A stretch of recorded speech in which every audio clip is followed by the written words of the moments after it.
Welcome back to Tide Pod on the YouTube home of TideIllustrated.com. Jack Knowlton, Tony Sakalas, somehow still recovering from the insanity that we watched against or with Alabama against Georgia. But now, like Alabama, have to avoid any rat poison and recompose ourselves to go into Nashville, Tennessee for Vanderbilt week. The Crimson Tide traveling to face Vandy, 3:15 on Saturday inside First Bank Stadium, or as I like to call it, the construction site in Nashville, Tennessee, because I think it's still being built. To SEC Network, this game will be on. So a little bit different stakes from the game against Georgia, Tony. And I think that's probably as good of a place as any to start, because as much as, you don't want to disrespect Vandy, certainly Alabama is doing all the tape grinding, all the usual things they do against Vandy. I feel like we in the media have made it a little bit more about how Alabama's going to show up and how you respond and continue your momentum after such a big game and not keep your heads down. Rat poison may be a term used frequently in this podcast, so just brace yourself for that. And rat trap. And rat trap. Well, that was where I was going to segue. Obviously, we've seen them. I know you wrote a story about rat traps being placed around. So talk about that. And of course, just what you've heard from players, coaches about how they're handling the transition from a Georgia to a Vandy. Again, no disrespect to Vandy, but, a degree down from the game that we saw, and the I guess, atmosphere that we're going to see in Nashville. Yeah, I don't know if you saw any of them, Jack, but if you look hard enough around, they're kind of like Easter eggs. You look around the facility, you'll find a little rat trap here or there. There's one, the one I saw was kind of leading in the hallway by the media room, but they pop up. I didn't look close enough or test them out, but last year, Terry and Arnold told us that they were live. Like he got his finger kind of popped by one of them, trying to mess around with it. So nothing bad happened to his finger. Can you imagine, losing a player on an injury? Yeah, no. And nothing bad has happened to any of Alabama's players. I don't even know if they're live this year. But that is something that Alabama has around the facility. It's kind of neat. They did that for the Kentucky game last year. Worked out pretty well because they pretty much blew out Kentucky. So if they can have a similar performance in Nashville, I think that they'll be happy. Maybe this will be a yearly occurrence for all the trap games. I kind of like it. It is refreshing. I don't know how much I want to write about it anymore. It's been 2 years in a row. Maybe this is the last time I'll write about it, but it is kind of fun to see for sure. It was one of my favorite, obviously you and I, it almost feels like sometimes a story by story struggle at times to find a good photo. And this was one of my favorites of you just being like, by the way, I'm going to just have a stock photo of a rat trap because we're writing about rat traps, which is just always I almost went back and changed it when I did find one, but I was too lazy. So we just have these random, thanks to our friends in I don't even know where this rat trap that I found on the front page is from. It's I think it's some pest control thing in North Carolina. There were some nasty photos as well in Imogen, of dead decaying rats and stuff. Oh, dear. It wasn't a rabbit hole or a rat hole maybe that I enjoyed going down looking for photos for this. I should have just went out and looked for one around the facility. But yeah. Well, shout out to that pest control company. No free ads, but I guess go use them. And obviously, when you've talked to the guys and the coaches and stuff like that, I mean, what has kind of been the message? How have they kind of approached this week and going into a game like this that obviously you certainly can't afford to let it become a trap game, and kind of what's been just the messaging you've heard this past week from players and coaches? They're saying all the right things. I mean, it seems like Alabama's head's focused on, pretty straight. The players we talked to seem to kind of get the rat trap mantra. It seems we had a lot of first year Alabama players at this week's media availability. So we had Parker Brailsford, we had Keon Sabb, we had Jeremy Bernard. So they weren't here last year when they had the whole rat trap thing. So it was kind of interesting to see how they felt about it. But yeah, I mean, it's nothing new for them either. I mean, Washington was highly ranked for the majority of the season last year, or actually for all of the season last year. And so was Michigan, was the number one team for the majority of the season. So I don't think it's anything new for any of these players. It is, and that's one thing we haven't mentioned. It's not just Vanderbilt coming off of a game against Georgia. There's a little bit of rat poison, as Nick Saban liked to say as well, with Alabama getting the #1 ranking now to go with, so you get this big win against Georgia, dramatic win, and then you play, a typical SEC bottom dweller. I'm sure we'll get to actual breaking down Vanderbilt later. And then on top of all that, you have, a #1 ranking. You jump 3 spots in the rankings to #1. So there's a lot of possible distractions this week, but it does seem like Alabama's handling them pretty well. Yeah, I think I would agree. That's the vibe I've gotten from the players. I don't think we're ever going to hear anything less than, the most important game is the next one. That very much seems like the mantra and will likely continue to be for this team. And I do want to get into, a little bit of Vandy, particularly their quarterback. But I want to go back to the Georgia game for a second because we really got some, I think, pretty good insight from Kalen DeBoer about sequence at the end of the game, which I don't believe we talked about on the recap. And I know this was something people on our board were talking about, some people on Twitter were talking about, and it was the time management at the end of the game. Obviously, it sort of turned into chaos. There was 5 drives in the final 5 minutes and 30 seconds. But, people were sort of circling or going back to when Alabama got the ball right after Georgia scored to make it a 5-point game, and kind of noting, DeBoer snapped the ball pretty early in the, in the play clock, didn't go to kill the clock during a half when their offense maybe, wasn't clicking as much. And then obviously Georgia gets the ball back with like 2 minutes left, scores on one play. It ended up, ultimately not mattering in the final outcome or, with Alabama winning the game. But what were your thoughts? Was that something in the moment that you noticed or took note of? And what did you think about what DeBoer said? He was asked about it on Hey Coach and kind of went into detail, talked about the new 2-minute warning, all of that stuff. What did you think about his sort of time management on that drive and what he kind of said about it? Yeah, look, I think that when you look at it, hindsight's 2020. I think, yes, it's really easy to look back and be like, man, they should have drained some more clock, would have given the offense more time. But at the same time, I really kind of liked what DeBoer said about kind of being more aggressive, going for the touchdown, you don't just play to, especially when you're an offensive team like Alabama's now is an offensive team, you're not going to play to just kill off the clock necessarily. I mean, like you have to have a little bit of a killer instinct. And look, that's killing off the clock would be going pretty much against what Alabama does best. I mean, Alabama is a big play offense, and it proved against Georgia that it is still a big play offense and that it can still make big plays, even against some of the best defenses in the nation. So just trying to totally alter your game, that sometimes it's almost like playing prevent defense in a sense, where it's like you kill things, and you kind of stall and you end up shooting yourself in the foot in that regard as well. The other thing too is you can talk about how Alabama could have killed the game off a little bit more.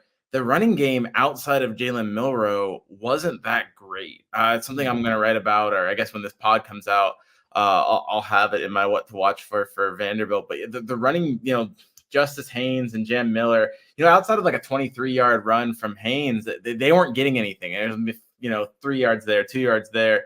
That is something to watch, and probably something to consider when you talk about bleeding out the clock. That's kind of not how the game was, playing out. That's not how Alabama was being successful. It's not like they, were having these huge sustained drives where they were just bleeding the clock out and wearing Georgia down.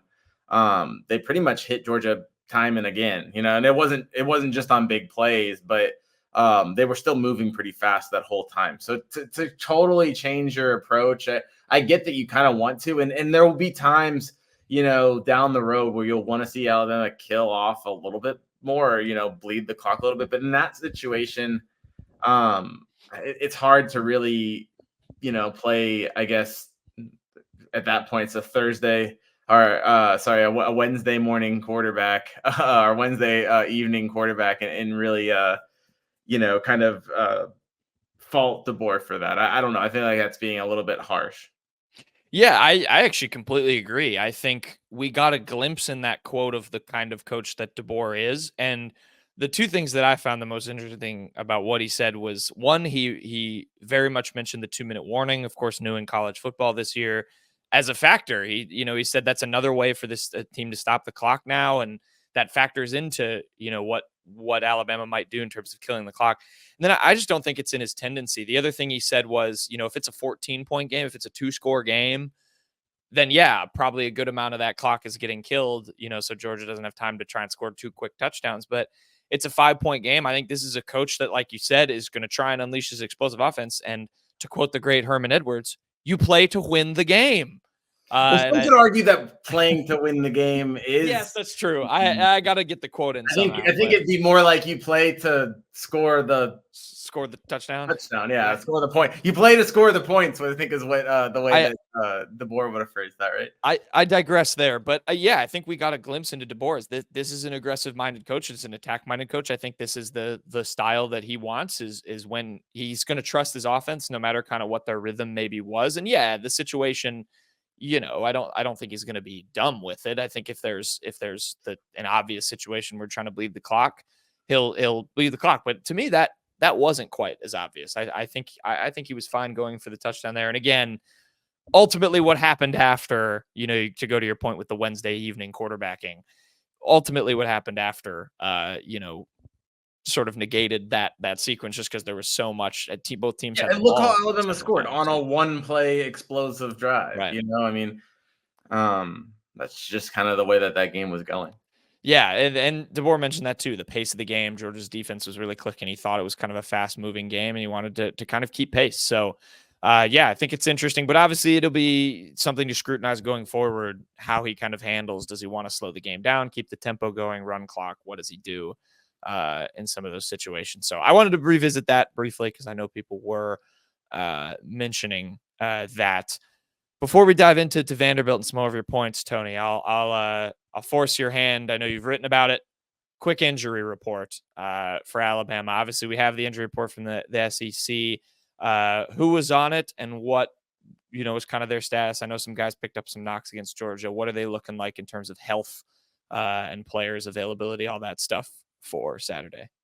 Availability report, I think. Not injury report. Yes. Right. Yeah, there are probably some people that are like. I feel like that's the problem with this. I feel like there are probably more like players with knocks that are not on this report. So that's why I don't know. This once again, I am not like a huge fan of the availability report. I think it's kind of weak.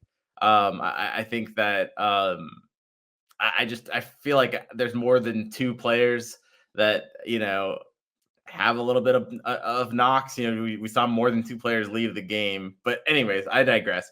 The 2 players mentioned, it was a productive availability report for Alabama last night. You had Kendrick Law, who's questionable with a lower body injury. If you remember, he got kind of hurt on the trick play, the double pass that never was a double pass, but he kind of had to scramble his way to get either -1 yard or I think he may have gotten back to the line of scrimmage, but it looked like he was limping off the field. He's questionable. And then Justin Jefferson, who, had his leg in a wrap, seemed a little bit more serious. Like he was wearing a black sleeve after leaving the game following a tackle he made or a near tackle he made.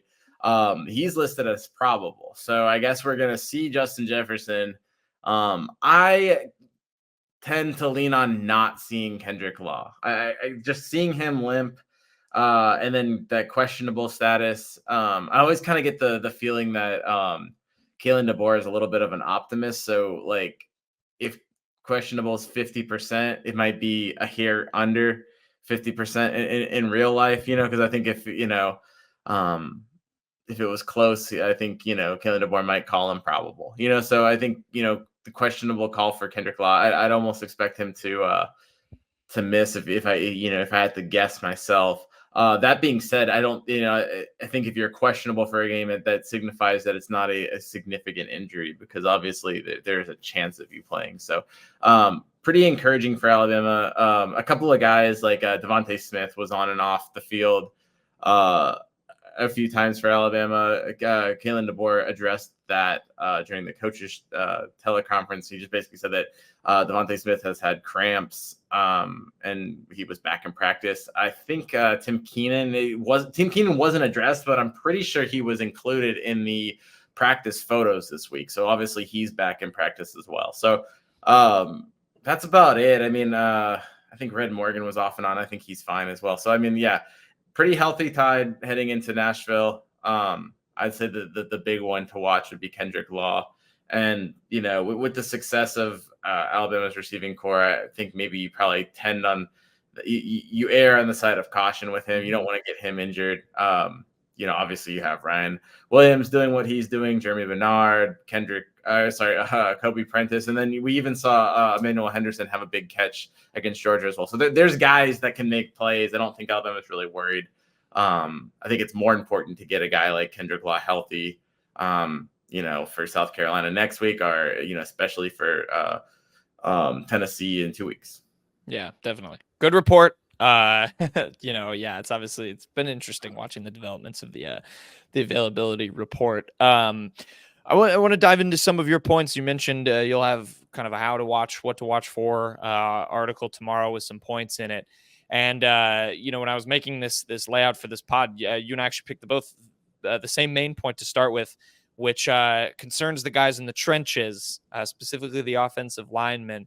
And I will just turn this one over to you because I think this is pretty cool. Like, obviously, you can, you know, feel free to dive into the offensive line's play against Georgia, what you're expecting. But I know, you know, they talked about there's a little bit of a competition internally there. And I know you specifically wrote something about one of the members of the offensive line here and kind of did a deep dive into his backstory coming to Alabama. So what's new with the O-lineman heading into? Yeah, plenty of O-line stories on Tide Illustrated this week. You know, first of all, we'll start off with that competition because that's rarely Tyler Booker is a team captain for a reason. He's a, you know, pretty he's a team guy. He's not one to really boast. He's confident, but I don't think he's one to like really boast about himself. And he heading into, you know, I think 2 weeks ago had brought up this competition and basically said, like, you know, hey, I you know, have won it every week. You know, I think he won the knockdown competition. So anyways, Alabama's charting, knockdowns on the offensive line. It's something that Chris Kapilovich has always done, but he's kind of putting it on a board and letting his offensive linemen see it, and they compete who had the most knockdown blocks in a certain game, you know, week to week. And I think there's a chain or some other kind of like, they're not big awards that go with it, but they're, you know, kind of pride awards. And it seems like the offensive line's really responded to it. You know, obviously Tyler Booker's pretty pumped. His reign, though, did end, Jack, after winning the first 3 weeks of these knockdown block. Jaden Roberts was the winner against Georgia. So congrats to Jaden Roberts. He got to wear the chain. I don't know if the chain has a name, if it's just like the knockdown chain or you know, cool enough. Juice Squad chain, whatever, because that's what they call themselves. Whatever it is, he was the winner of it this week. And then you know, I also wrote about the guy next to Tyler Booker and Jaden Roberts, and then between them is Parker Brailsford. I kind of did a deeper dive into his crazy offseason, which, you know, I really did a whole dive about his whole road to Alabama and how he's often overlooked due to his size. Obviously, a big part of that story, though, was the time he took away from Alabama and just how crazy things were for Parker Brailsford. I don't think you know, people really realize how quick that turnaround was and how just absolutely hectic everything was in terms of him having to kind of readjust. And I think you can be a little bit more sympathetic to him and what he was going through when you think about it. You know, here's a guy that had just lost the national championship game. His team was undefeated. You know, they thought that they were going to win the title. They thought they were in the middle of a special year. You know, they thought they were destined to win. So you lose that. I think 4 days later, you know, because he was part of the Joe Moore Award trophy, him and the rest of his Husky offensive line were going down to Los Angeles for like a photo shoot for that. So On his way down there, his first day, he finds out that his head coach took the Alabama job. So he set out from Seattle to LA, with a carry-on bag full of 3 days worth of clothes. Figured he was just going to spend a few days in LA and pop back out to campus in Seattle. Well, turns out he still did a photo shoot, to his credit, which I thought was going back to Seattle. He went back to Arizona. Then he entered the transfer portal. He found out Jedd Fisch was his next coach, but at the same time, that meant that Ryan Grubb and Scott Huff were headed to Alabama. So that just convinced him to go to Alabama. I think it was 4 days after coming home to Arizona, he was already making the trip to Alabama. He committed the next day after. Are you lost yet? By the way, he committed the next day after transfer after traveling to Tuscaloosa. So I think that was January 20th, and then January 22nd he was taking classes at Alabama, and that wasn't even the craziest part, because I think for him things were getting back to normal after he was taking classes. I mean, things were new. Parker Brailsford's a guy that he was a 3-star recruit, undersized. Wasn't recruited by any of the SEC teams, wasn't recruited by Alabama, never took any visits around here, had never been to the South in general. Just when he went to Tuscaloosa, that was his first time stepping into the South. So he was getting used to everything. And then, what is it, February 13th, Ryan Grubb gets hired as the offensive coordinator for the Seattle Seahawks. Scott Huff follows him over there, and all of a sudden he loses his offensive coordinator and his position coach just like that, has to restart it again. One of the interesting parts of this article that I found out was Chris Kapelovich is actually, he started his coaching career as a Arizona high school coach, and is friends with Parker Brailsford's offensive line coach from high school. And so as hard as it was for Parker to, lose that relationship with Scott Huff, who he was clearly close to, it's not like Kapelovich was a complete stranger. I think that helped in this process. I think it could have been a lot worse for Parker had they brought in just some rando that he would have had to learn.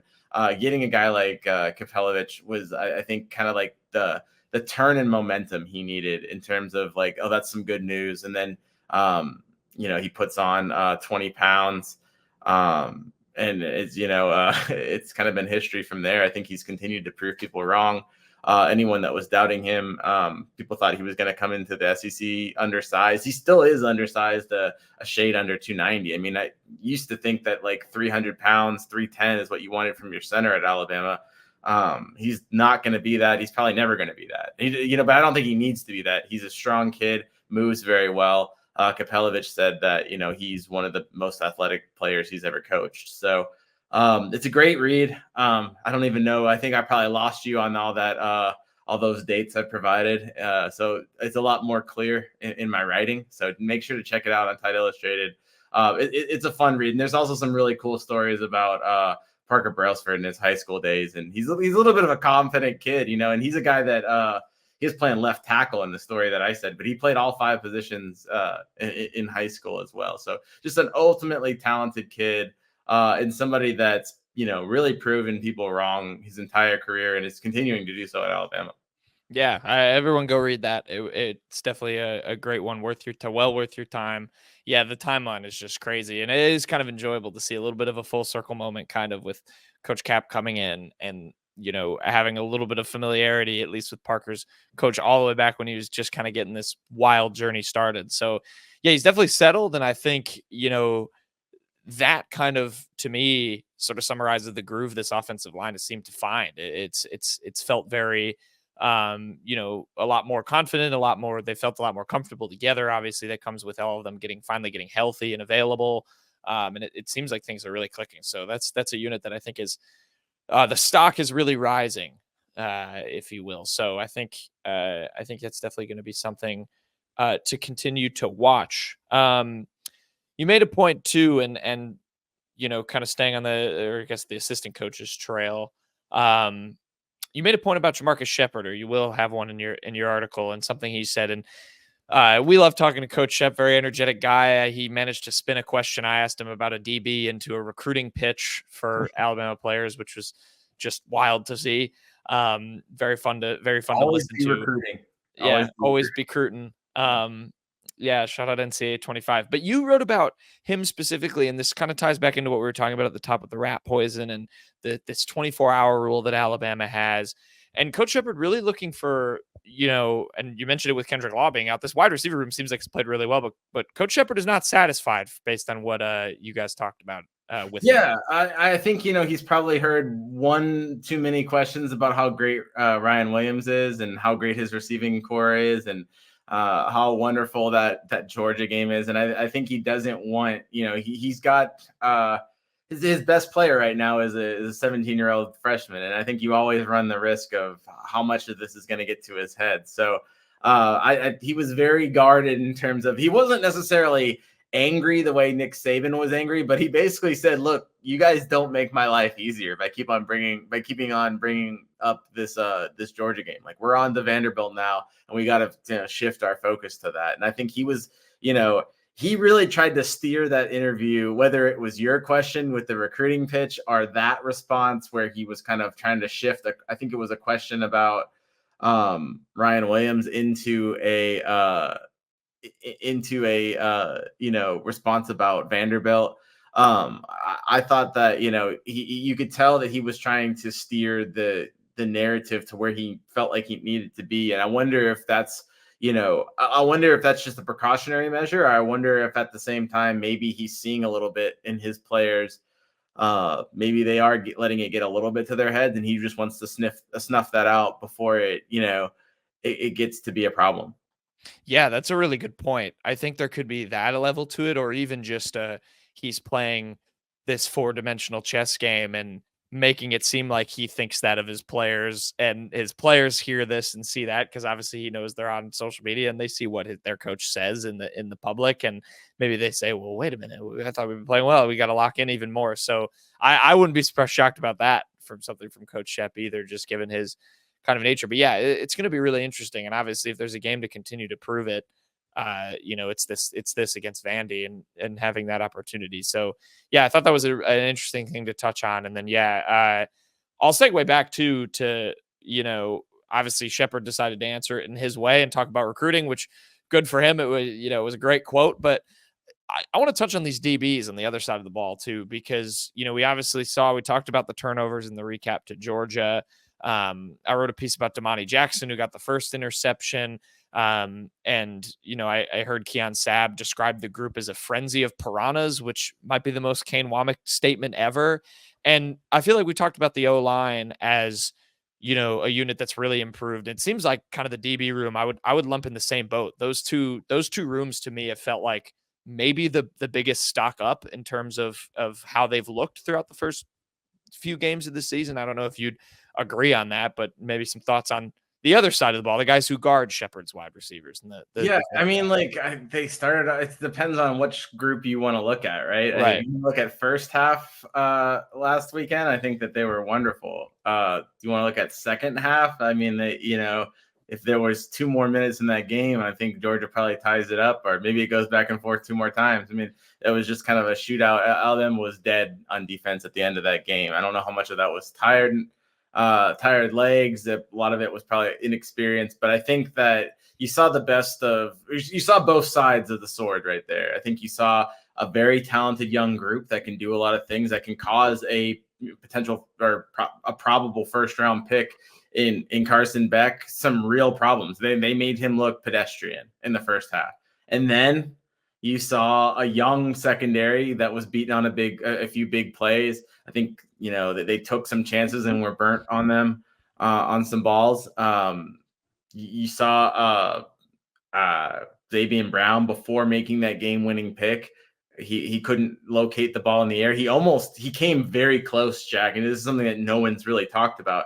Came very close, to drawing a pass interference penalty. What was it? A few plays before. I mean, he actually was caught. Had he made more contact, he didn't really make contact with the receiver. Had he made more contact, he would have been flagged for it. He didn't turn around He was just fortunate or maybe savvy enough to get himself out of the way at that point. But yeah, he was caught off guard. But you saw him adjust. You saw him get in position to locate the ball, to turn his hips, and to make that interception. And obviously, you also saw the athleticism that he has. So yeah, it's kind of a mixed bag. But I think that the plus you get from it is there's a lot of talent here, and they were able to beat a very high-powered Georgia team. Not necessarily the craziest well-known receiving core, but a very talented receiving core, and maybe the best quarterback they'll see this season, or at least one of the best quarterbacks they'll see this season. So they were able to do that. I think you got to be encouraged with this unit, but I think at the same time, there's still some room to grow for sure.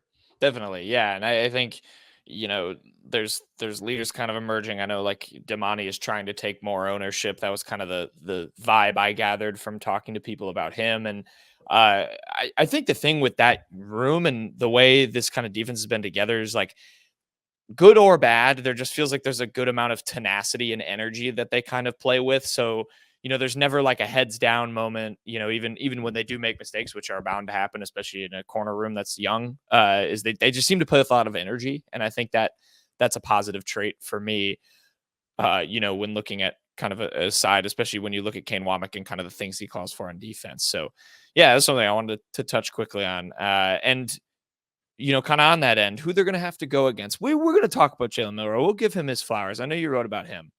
Let's talk briefly about the quarterback on the other side, Mr. Diego Pavia for Vanderbilt. The one to watch. Pavia, how do you say it?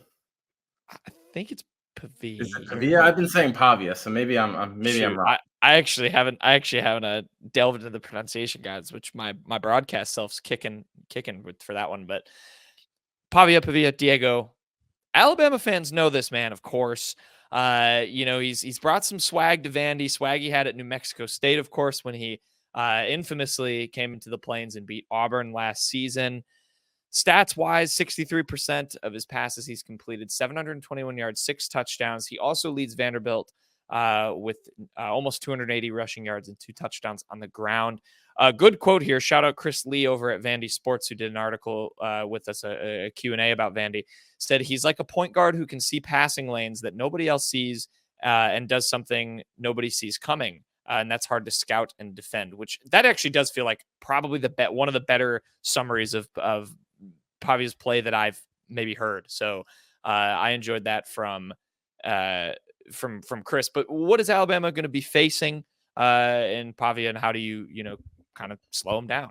Yeah, I mean, look, he's a dual threat quarterback. They really haven't faced a dual threat quarterback like they've faced in him before. Most of the quarterbacks they've had have been kind of pocket guys that have kind of stayed kind of rooted and beat you with their arm. Pavia, whatever you want to say, is a guy that can beat you with his legs. I think I like Chris's response and kind of evaluation of that guy that can see the passing lanes. He's a guy that can make plays happen, whether it's scrambling around and then throwing it or making the plays with his legs. So he can hurt you in a way that maybe Alabama isn't used to. And he's definitely somebody to go back to this rat trap theme or this trap game theme. He can hurt you. I mean, look, he beat I think Auburn's in a different situation last year that Alabama is this year, but still he went down to the Plains and scored 3 touchdowns in a 31-10 win over Auburn. He is a guy that can hurt you if you're not ready for him. And so he's obviously on a better team. This Vanderbilt team too is it's kind of hard to judge because they took Missouri into double overtime. Missouri is a top 10 team, or at least that's what they're ranked. I'm not sure if they are a top 10 team, but a ranked team in Missouri came close to beating them. And then at the same hand, though, that they lost to Georgia State, Georgia State in week 3. But both of those games came down to 1 possession. So really, I mean, if you wanted to be the Vanderbilt optimist here, they could be undefeated. And so I think that's the way you kind of have to look at them in terms of this could be a pretty good team. Or it is a pretty good team, and it could have a better record. Dare I say, a couple things go the other way, you could be facing a ranked Vanderbilt in Nashville, especially, yeah, I guess if they would have beaten Georgia State and then knocked off a top 10 Missouri, we would have been talking about a ranked Vanderbilt team. And also the other thing you got to consider is they're coming off of an open week, so they've had some time to prepare for Alabama. So that's always important as well. So Definitely. You talk about Pavia, he's somebody that can hurt you. I'm sure that they've seen what Alabama did. They saw maybe some of those holes in Georgia, and they've probably been able to kind of work in some new wrinkles where maybe they can put him in situations where he can catch Alabama in areas that they're not as strong in. Yeah, for sure. I like the other thing I'll throw into the mix too is coaching. I feel like everyone kind of roots for Clark Lee, Vanderbilt grad. It's a fun story. He's done a good job with that team, sort of building that up, even if the wins haven't come. They've got Jerry Kill in there, who's got, some experience as like their, I think the way Chris put it was like their head coach of the offense. They have sort of some fun roles there. So they can coach. And then just one more name I'll throw out too. His favorite target, Pavia's, is Eli Stowers, the tight end. I did watch him a good bit against Missouri. He's a good player. That guy knows what he's doing. And him and Pavia have a good connection. So, he's used to playing spoiler as he did for Auburn, and obviously, he's a confident guy. He's gonna be wanting all the smoke from Alabama. He's not really afraid of that challenge. So yeah, definitely, I think an important player to lock in on. Before we get into our picks for the game, our score predictions, I want to go back to a point you touched on at the top, the running game. This is a Vanderbilt team that allowed a lot of yards against the Missouri running back Nate Noel when they played. But you kind of noticed some trends that maybe are emerging, could be a little bit worrisome for Alabama's backs. So do you see this as maybe potentially a get right game for them? I don't know. It's tough because you look at Alabama and they actually do really well at running the ball, but a lot of that is Jalen Milroe. So I think one of the things, we kind of touched on it earlier, is like Alabama needs to be able to run the ball with its running backs when it, in order to take, time off the clock and to sustain drives, to get those early downs. That's going to be important. They definitely have the running backs to do so. The question that I posed to Nick Sheridan is, since you have Jalen nobody's arguing with the production that Jalen has, but because he has so many carries and because those opportunities are getting away from the running backs, is it almost a case of, can they get into a rhythm? If you only have 6 carries in a game, can you really build up that rhythm? And, are you able to be at that peak performance if you're getting a carry here, a carry there?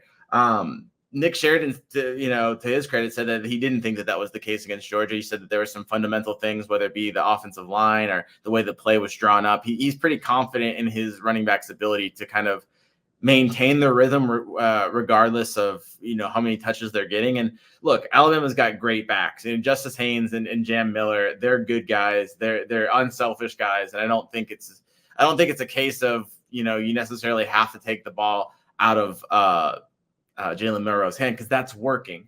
I just think it's something to look at moving forward. And I think you can fall into the trap of being overly reliant on Jalen Milroe when he's doing so well. And I think you also gotta not so much in terms of a selfish or in terms of keeping everyone happy, but you kind of gotta you can't become one-dimensional with Jalen Milroe in terms of, not one-dimensional in terms, obviously he can throw and run, but one player dependent on Jalen Milroe. I think you've got to make sure that your running backs are continuously kind of hitting on all cylinders. And I think this will be a big game.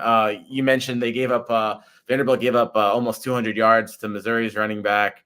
Obviously a different situation. He's more of a bell cow back. Alabama's going to split the carries up a little bit more, but I think this could be a game where, you could maybe see Justice Haynes and Jan Miller kind of get the ball rolling, so to say. Yeah, I think you make a really good point. There's so much an offense can do, even just in the running game, when you do have a quarterback who can do what Jalen Milroe can do, and a running back who, you can give the ball to. Like just the amount of things you have to stop for a defense makes it really, really difficult. And on top of that, you have Milroe's passing game, and so yeah, you kind of have to continue to find a balance there. I think that'll be interesting to see how Alabama kind of looks to do that and maybe has an opportunity to do that. Do you want to mention your fun Milroe stat before we do the picks with the touchdowns? Because I know you're going to. Oh, I mean, I don't think it's I think you got to look at I don't think I'm telling anybody anything, but Jalen Milroe is on pace to score. What did I say it was? Like 56 touchdowns. It's I don't know if he's going to. It's 54 touchdowns at this current rate. Through 12 games, to the end of the regular season, Jalen Milroe is on pace to throw for 30 touchdowns and run for 24. Now, like, he's not going to do that, Jack, but it just shows you how insane of a touchdown machine he's been. And, while he's not going to do that, I don't know what number do you think actually makes sense. I think he could throw for the 30 touchdowns, maybe isn't the craziest of the stats, maybe the 24, but could he be I think he could be a 2020 guy. I think for sure he could be a 2020 guy. He'd probably be a 25-20 guy. So is it going to be 54? Probably not. Could it be in the mid 40s? I think it definitely can.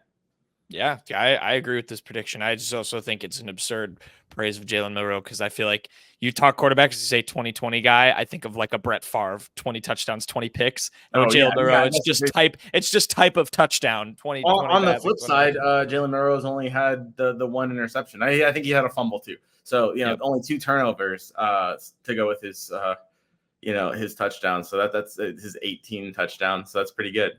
Yeah, you add that in. That's definitely one to watch. Okay, let's get into it. Predictions. We'll revisit Georgia. I don't think I brought this up after the game. I will give you credit because we obviously do our picks and a player to watch. Your player to watch was Jahad Campbell, and he, of course, got a pick. So there you go. Credit to you on that. That was a pretty easy player to watch. But, yeah, I think if I picked Jahad Campbell every week, I'd be fine. But, yeah. He's a pretty fun player to watch. Did also, I believe, or actually Deontay Lawson led in tackles. My mistake. But however, I did win this week. I had Alabama 28, Georgia 27. You picked the Bulldogs to win. 23 to 20. I'm obviously gonna lose there. I fell on the sword. I think I get the credit for Alabama fans. Instead of being mad at me, I probably there you go. Reverse jinx for you. So you're welcome, Alabama fans. You can send in the DM. Your Venmo, yeah. I'll drop my Venmo on the pod. You can send me in a tip, buy me a beer for taking one for the team there. Good job, Tony. Yeah, credit to you. Overall, it is 3-1 in this race. But Vanderbilt, a pick from yourself and a player to watch. Yeah, I'm gonna go. Let's see. I'm gonna go Tide big. I think they're gonna be focused. I will go 38 to 10. Is that 38 to 10? What's the spread? You didn't tell me the spread. I did not. I was pulling that up as we spoke. Currently, it is Alabama by 22.5. Yeah. So Vanderbilt will be covering if you pick that. No, sorry, you said 38 to 10. Yeah, I'll go 38 to 10. I think that seems pretty fair. Maybe Pavia makes a play. Vanderbilt's got like a not wonderful defense, but not a bad one either. So probably selling Alabama short to its potential with 38 points, but I feel like that's okay. And then, I feel like it's so easy to just pick. If I wanted, I picked Jahad Campbell last week. I don't want to go easy again and pick Milroe. Although, it's possible that he gets another 4 touchdown game. I will go on the offensive side of the ball this time. I will go. I'll go Jam Miller. He caught a touchdown pass last game. I think Alabama is going to run the ball a little bit more. I think we talked about it. They want to get that running game going. So I'm gonna go with him. I'm not sure if it's one of those 100-yard games for him or whatever it is. I think he's gonna put up some. Get closer to that 8 yards a carry that he's averaging, not the whatever 1 point something he averaged against Georgia. I like it. All right, 38 to 10. I'm going to go even more extreme because I picked Tyler Booker as my player to watch. So I'm going to go on the defensive end this time, and I'm going to lean more on that in my score too. I think Alabama's defense also steps up in this game. I'm going to go 42 to 3 Alabama in a whomping in Nashville. Player to watch, I think because of the big score line, there'll be some good performances from the youngsters. Some guys who don't play a whole ton will get a chance to shine. Give me Red Morgan as my player to watch. Okay. He'll make a few plays late on defense. I kind of liked some of the stuff he was doing against Georgia. He made a couple good plays. I'll go Okay. Red Morgan. Maybe I two think pass breakups. There's a Henry prediction. Sklar, our intern, I think he mentioned him in the PFF notebook, if I There you remember right. go. So yeah, not a bad shot. Reading minds. I'll go Red Morgan. All right. There you go. There's our Vanderbilt picks and preview for this week. Go subscribe to Title Illustrated. Go read Tony's feature about Parker Brailsford. It's very good. We'll be back to recap the game. We'll both be in Nashville. If you're going to Nashville, enjoy an extra home game because that's kind of what it is when you play Vanderbilt. Sorry to throw that shot in there, but there you go. And until then, we will see you next time.